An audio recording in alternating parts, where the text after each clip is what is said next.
kepada ibu. Kalau lah kata ibu kenal saya kan, ibu tengok muka macam kenal ke, macam ada rasa-rasa macam anak aku ni. Assalamualaikum.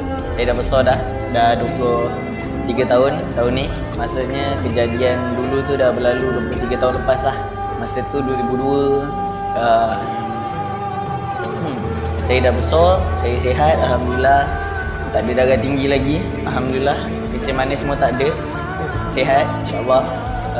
Kalau ibu menonton ni, saya nak cakap terima kasih banyak-banyak. Sebab, yelah, kalau tak ada ibu, ya tak ada saya juga kan. Tak ada saya, tak adalah peluang saya nak ke syurga. Itu yang paling besar lah yang saya hargai. Pada ayah saya, bapak saya, bapak kandung saya. Terima kasih juga sebab jumpa ibu kandung saya.